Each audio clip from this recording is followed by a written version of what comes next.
Chapter 5 of Memories, Part 1. Twilight hunched low to the stones under hoof as a dragon roar rolled over the city like distant thunder. She dimmed her horn light, all too aware of how exposed she was from the tower steps, and looked towards the source of the noise. Wisps of green fire silhouetted the dead city like an ethereal sunrise. Twilight turned to the door of her old tower, picked out the shape of the handle in the flickering light, and slipped inside. The door shut behind her with a soft click. Looking up, Twilight could still see that the roof was missing.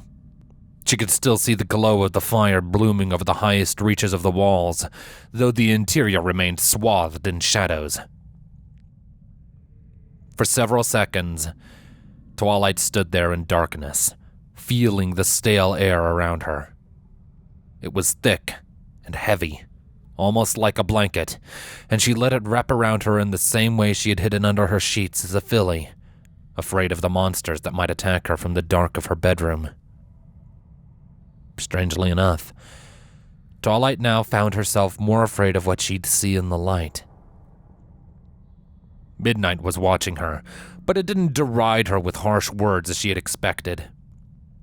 Perhaps it held some reserved respect for this place as well. Taking a deep breath, Twilight lit her horn.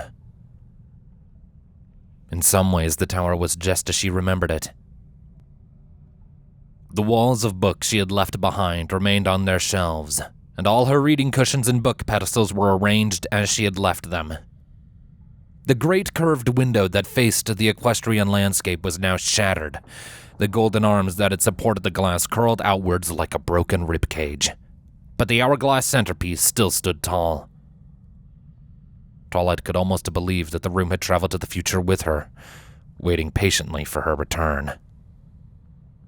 But although the ravages of time had taken little, it was the things added in her absence that sent a chill down Twilight's spine. A heap of glittering gold and silver loot was piled next to the broken window, the treasure too dulled with time to catch her lavender light as it would have centuries ago. Dark, chitinous bodies lingered in disjointed piles around the loot, and Twilight's nose twitched at the old scent of cooked changeling that hung in the air, causing her mouth to water. It seems we've stumbled upon the dragon's lair, Midnight mused. It seems your darling Celestia's enchantments failed to withstand the wrath of a determined fire breather. Spike took the elements? Twilight frowned as she approached the treasure pile, cutting a wide berth around the bodies. She glanced to the side and saw her first copy of Predictions and Prophecies resting on a stand, its pages open to the legend of Nightmare Moon. But how? There's no way a baby dragon could have burned through that door. Midnight, seated atop the riches with hooves crossed, chuckled as the faraway sound of changeling shrieks and dragon fury drifted past. Your pet hasn't been a baby dragon for a very long time, little flower. He's not my pet, Twilight said, lifting a hoof to sift through the pile. Would she have to dig through it all to find the elements? Then what is he? Twilight stiffened, her hoof falling back to the ground. Spike was many things to her, in many ways. He was a little brother, a colleague, a confidant, a friend, and sometimes she even found herself thinking of him as a son. She had hatched him, after all, raised him from birth, and been with him through every challenge and achievement he had ever faced.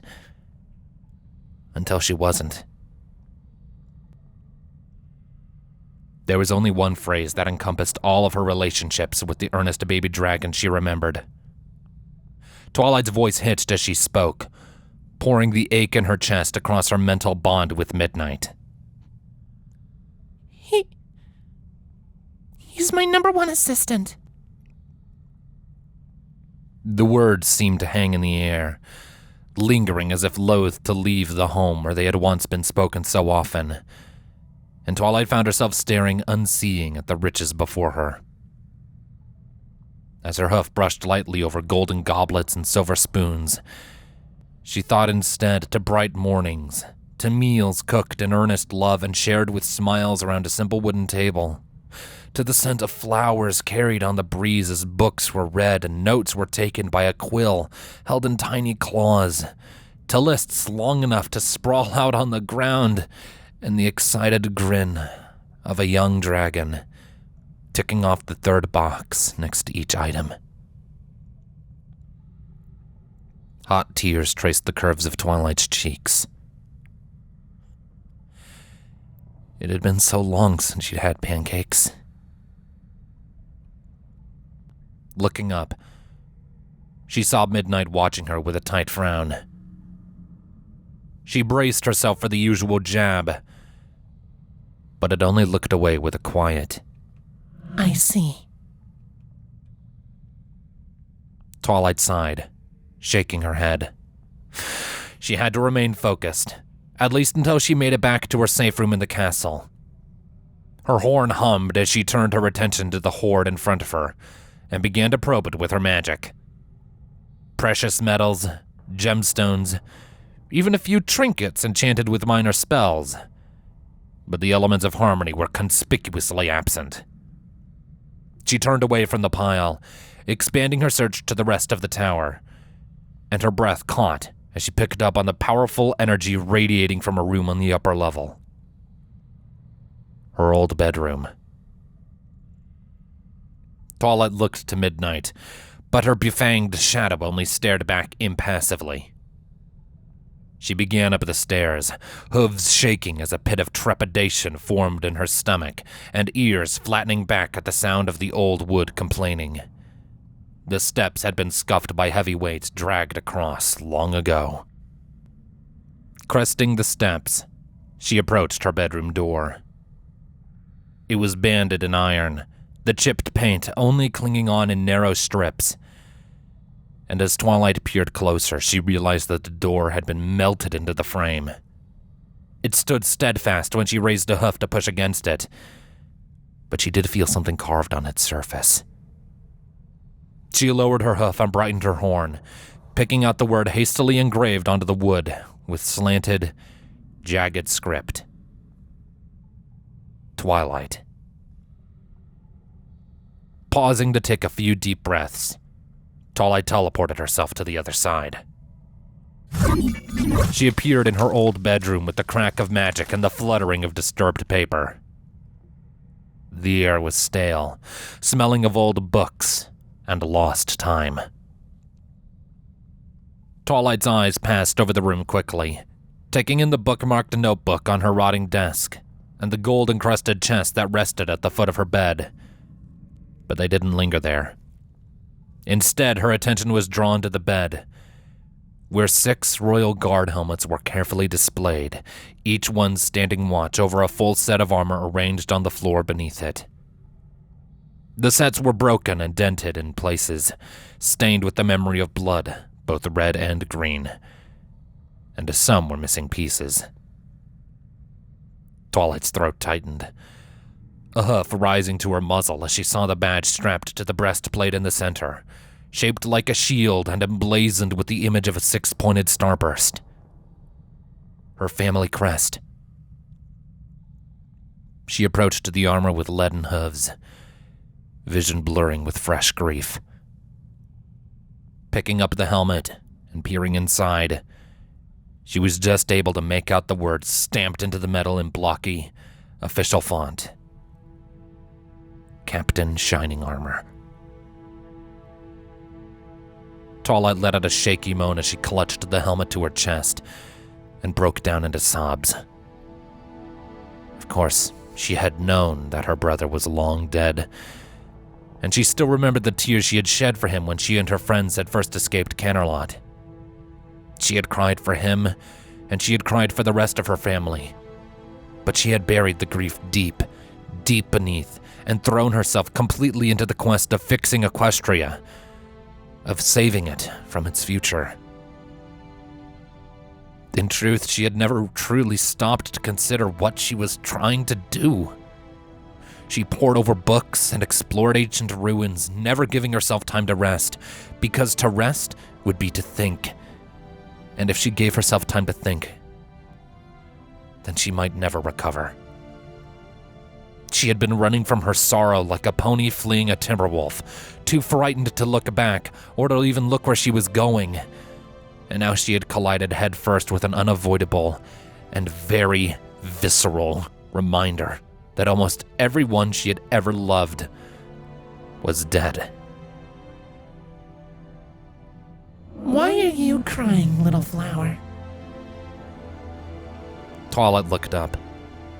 Midnight frowned down at her, its brow furrowed with thought.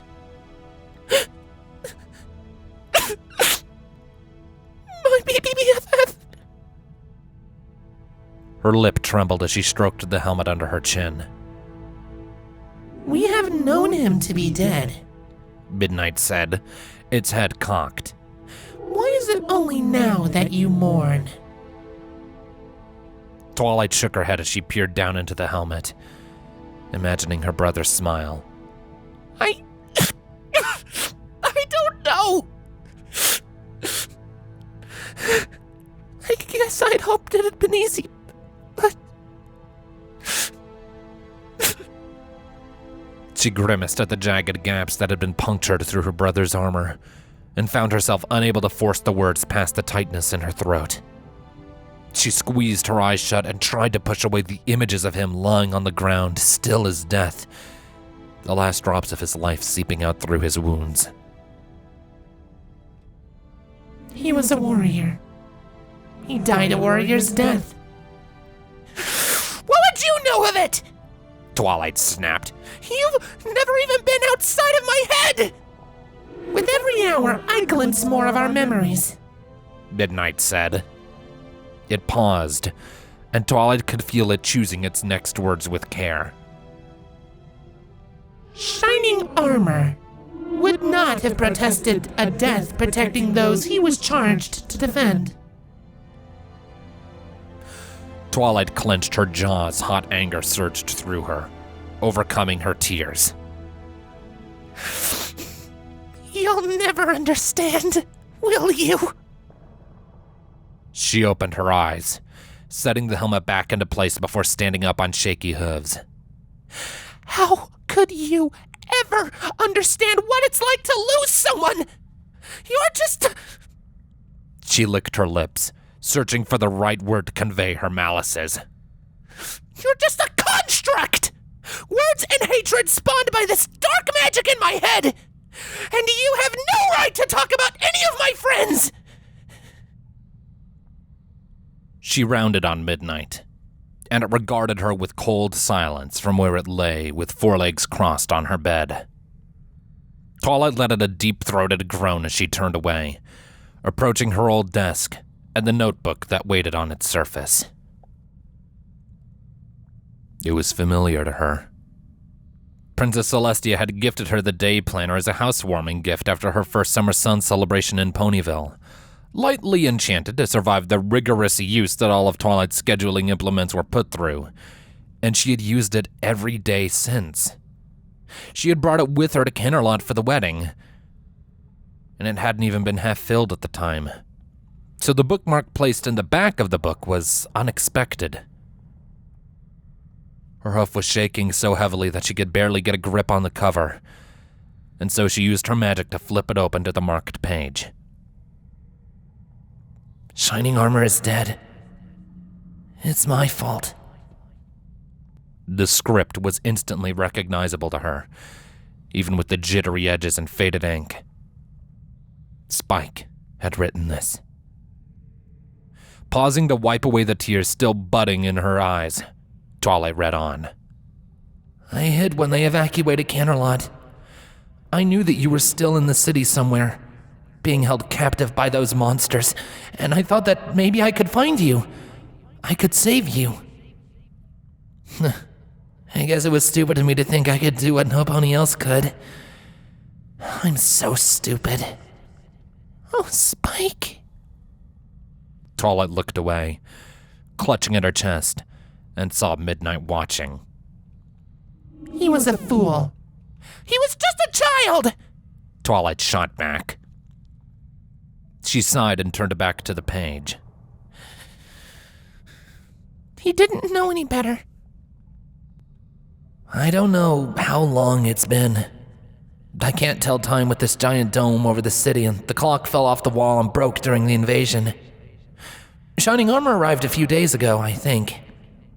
He brought some guards with him to look for you. He says there's some dark magic taking over Equestria, turning ponies violent. I told him about how the changelings have started fighting each other. He says that Celestia has a plan. She misses you. The whelp survived here all alone? Midnight let out a quiet grunt. Weak of mind and body, but strong of heart. The guards aren't as good at hiding as I am. They're too big, and their armor is loud. The changelings followed us back to the tower. Shining told me to hide, and made me promise not to come out no matter what or who I heard. Twilight couldn't control her shaking.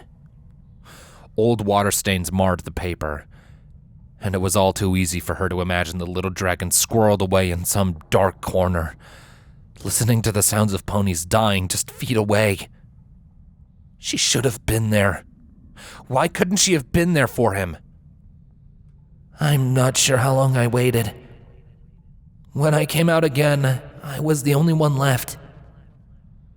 When it got quiet out, I buried the bodies in the garden and put their armor out of the way.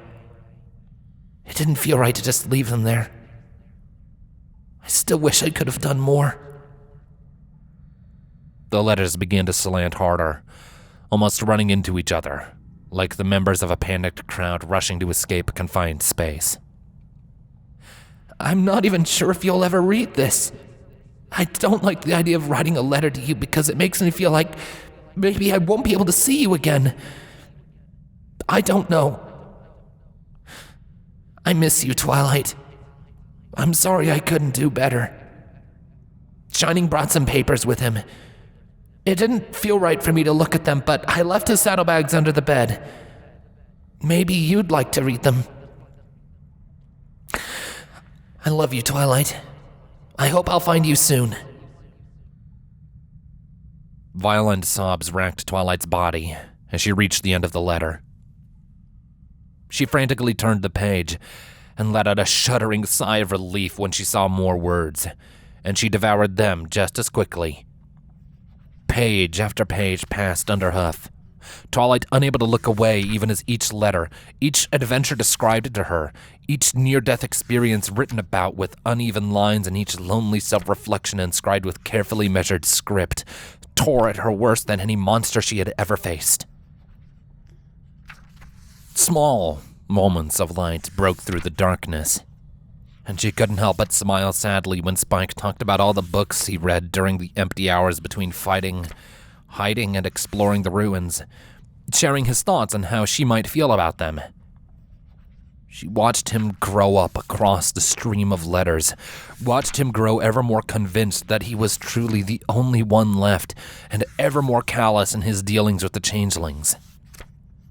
It was a lifetime's worth of letters to her, and by the time she reached the final letter, her throat tight with the apprehension of saying goodbye, she was all out of tears. I'm losing myself, Twilight. It's this darkness that's corrupted Equestria, I'm sure of it. The changelings have all turned into monsters. Or perhaps beasts would be a better word. It's affecting me, too. Sometimes I wake up, my memories slipping through my mind like sand, with changeling bodies around me and a fire in my chest. My claws are long now, and my wings wide, and they give me a wide berth. Only Chrysalis, or what little of her still remains in that body, will still face me. Both of us bear the scars of our many conflicts. I considered leaving you, as much as it shames me to admit it. I felt that I needed the company of ponies, some break from this dark place, before I became like them. I was barely able to fit into the tunnel that Celestia burned through the mountain when they evacuated the city. But there was nothing but water at the end. I could not reach the bottom, and I can hold my breath for a long time. It seems that we are trapped here, together. There are worse fates. I hear a voice in my head, Twilight. It whispers sinister things, but I will not give in. So long as I can hear my own thoughts, I will remain myself. A cold chill ran down Twilight's spine. She read the line again, searching for some other interpretation, but there was no way around it. Spike had become a victim of the same dark magic that was plaguing her now. Still, I'm old enough to know that sometimes things don't go the way we wish. With some effort, I've managed to remove the elements of harmony from their vault. I've placed them in your bedroom, along with these last words to you, and sealed the door shut. I can only hope that my draconic instincts won't lead me to them again, should I find myself lacking the rational thought to restrain them. After so long, it feels silly for me to still be writing to you, but if you are out there, if you do find these words, don't blame yourself. None of this is your fault, Twilight. I'm sure you did everything you could. Your number one assistant, Spike.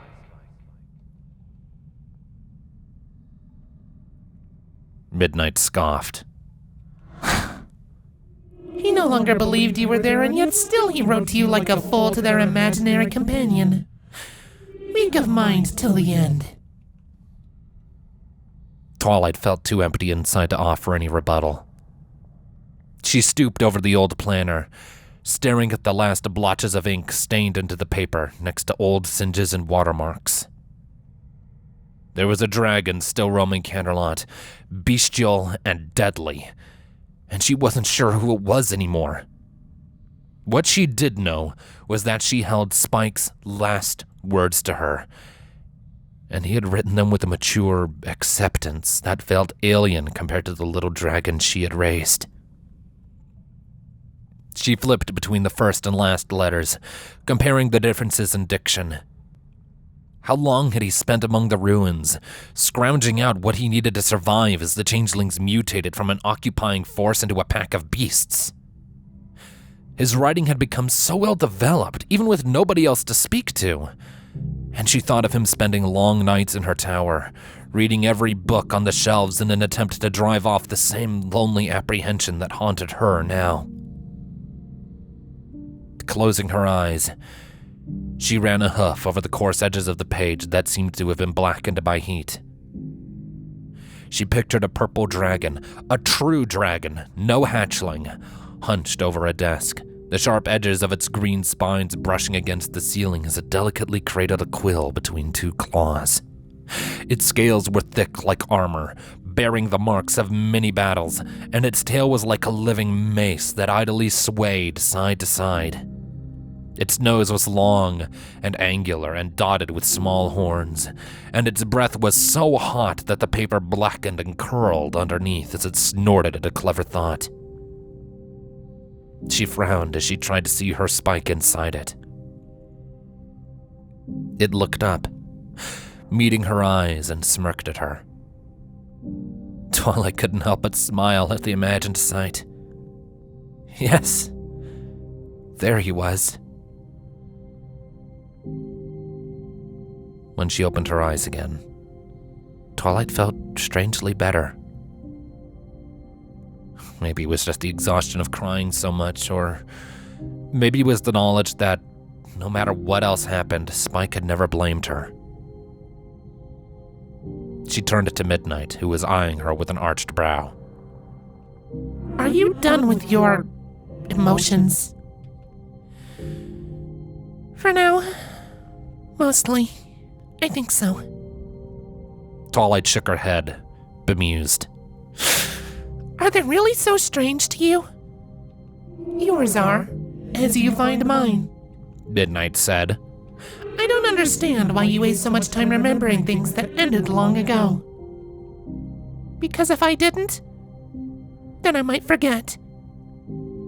Twilight crouched low and peered under her bed, using her magic to drag the saddlebags out from underneath. She spent a moment looking at the starburst crest embroidered on each bag. And they deserve better than that. She flipped each bag open in turn. Old rations as hard as rock, canteen filled with something strong-smelling, compass, map, notebook, and maintenance supplies. She discarded most of it before slipping the old day planner with Spike's last words next to the notebook inside and strapping the bags to her barrel. Finally, she brought her attention to the gem-encrusted chest at the foot of her bed containing the elements of harmony. She ran a hoof over the rainbow of gems set beneath the latch, watching the way they caught the lavender light of her horn and opened the box. Twilight let out a breath she had been holding when she saw the elements inside. Even up to the last moment, there was a part of her that had expected them to be absent, and for her to be sent on another harrowing trek across the city or beyond in search. Now, at last, something was going her way. These are powerful artifacts. Midnight walked a slow circle around the box, leaning in close to inspect each element in turn. We will truly be unbeatable with these in our grasp. What shall we do with them? We'll save Equestria. We'll make things right again. The lavender aura of Twilight's magic wrapped around the tiara at the front of the set, and an ethereal scream cut through her mind. Twilight's vision went white as a lance of pain stabbed at her skull. Dizziness overcame her, and when she was finally able to think again, she found herself lying on the ground in pitch darkness with a pounding ache at the base of her skull. Twilight clenched her jaw, ignored the pain, and lit her horn once more. Midnight hissed at her as it drew back into the shadows at the corner of the room. It was little more than a fanged mouth and bloodshot eyes. Are you trying to kill us, you fool? That wasn't supposed to happen. Twilight grunted as she climbed back to her hooves and eyed the open box. The elements of harmony remained inside, apparently undisturbed. A cold pit formed in Twilight's gut as she formed a probing tendril of magic and brushed it against the element of magic. She flinched back with a yelp at the jolt of pain that raced down her horn, reinforced by Midnight's pained growl. It rejects us! Leave it be! Twilight fell to her knees in front of the box. She lifted a hoof as if to touch it, but drew up short. But why? Twilight's ears twitched at the distant sound of heavy wing beats. Her head snapped around and her eyes zeroed in on the sealed door as the wing beats grew louder and louder until each one made the room shudder with its weight. The tower groaned in complaint as a great mass landed in the main room. The sound followed soon after by the scraping of sharp claws against the wood and the crackling snorts of a fire breather. For a long minute, Twilight sat frozen against the ground, ears swiveling at every petrifying sound from beyond the bedroom door, before finally she rested her eyes away and met Midnight's gaze. What do we do? Twilight whispered. Midnight scoffed. We shan't let a dragon impede us, ancient or not. Ready yourself for battle. No! Twilight hissed. I won't hurt him. We can take the elements and teleport out.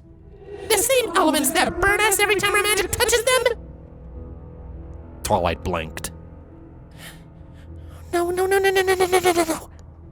Muttering under her breath, she began to gingerly wrap the elements in her magic, but the feedback was too much.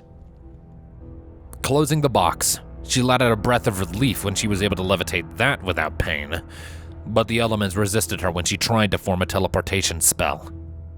She gnashed her teeth and poured more power into the spell, lighting the room with a sparkling kaleidoscope of lavender energy, but no matter what she tried, the elements remained steadfast.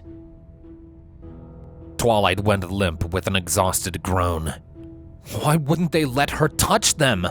Of all the things to refuse her, why that? From outside the room, Twilight heard a rumbling snort. She stiffened, slowly turning around to face the door. A chill silence hung over the room. The snort came again, this time accompanied by the rush of flame. A dull red glow formed in the center of the door, growing steadily larger and brighter. Spike the dragon had returned home, and Twilight had nowhere to run.